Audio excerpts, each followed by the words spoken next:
पुरुष ब्रह्मा जी से पूछता है कि हम गुरु को त्रिदेवों के बराबर क्यों मानते हैं। भले ही किसी गुरु को आत्म साक्षात्कार या आत्मज्ञान ना मिला हो, फिर भी हम उसे परब्रह्म क्यों कहते हैं। तो ब्रह्मा जी उसे एक कहानी सुनाते हैं। सुनो हाँ, बहुत समय पहले की बात है। गोदावरी नदी के किनारे वेदधर्म नाम के एक महान ऋषि रहते थे। एक दिन ऋषि अपने सभी शिष्यों को बुलाते हैं और उनसे कहते हैं कि मैं आजीवन तपस्या कर रहा हूँ, लेकिन मेरे पूर्व जन्मों के कुछ पाप अब भी शेष है, जिन्हें भोगने के लिए मैं काशी जा रहा हूँ। उनमें से एक शिष्य संदीपक, जो ऋषि का प्रिय शिष्य था, वो ऋषि से कहता है कि गुरुदेव, मैं आपके साथ चलूंगा। ऋषि कहते हैं कि वहाँ पर मुझे कुष्ठ रोग होगा और तुम मेरे साथ नहीं रह पाओगे।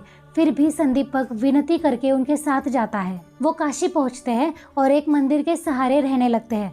धीरे धीरे गुरु कुष्ठ रोग से ग्रसित हुए, उनकी आंखें अंधी हुई, उनके पैर अपाहिज हुए। फिर भी संदीपक निरंतर अपने गुरु की सेवा करता रहा। वो भिक्षा मांगकर भोजन लाता, लेकिन गुरु उस भोजन में कभी भी संतुष्ट नहीं रहते थे। वो क्रोधित होकर कभी भोजन फेंक देते तो कभी उनके शिष्य का मतलब संदीपक का अपमान करते। लेकिन संदीपक बिना कुछ कहे 20 वर्षों तक उनकी सेवा करता रहा।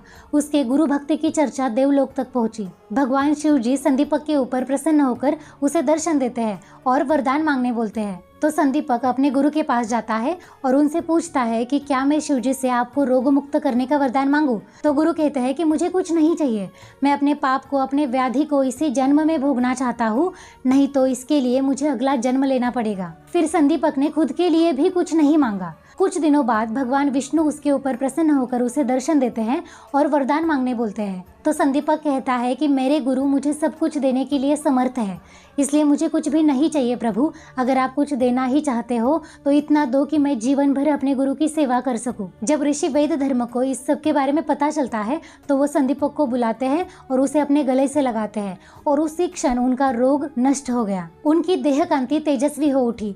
ऋषि कहते हैं कि आज तुमने अपनी भक्ति से मुझे जैसे गुरु को सद्गुरु बना दिया। तुम्हारे जैसा शिष्य पूरे पृथ्वी पर कोई नहीं होगा। फिर ऋषि ने संदीपक को आत्मज्ञान देकर मोक्ष प्राप्त कराया। ब्रह्मदेव कलिपुरुष से आगे कहते हैं कि हे कलियुगे, तुम्हारे युग के समय जो भी मनुष्य अपने गुरु की सेवा करेगा और उनके आज्ञा का पालन करेगा, वो धर्म, अर्थ, काम, मोक्ष इन चारों पुरुषार्थों को प्राप्त करेगा और उसके ऊपर भगवान की असीम कृपा होगी। यहाँ पर श्रीमद् गुरु चरित्र का दूसरा अध्याय संपूर्ण हुआ।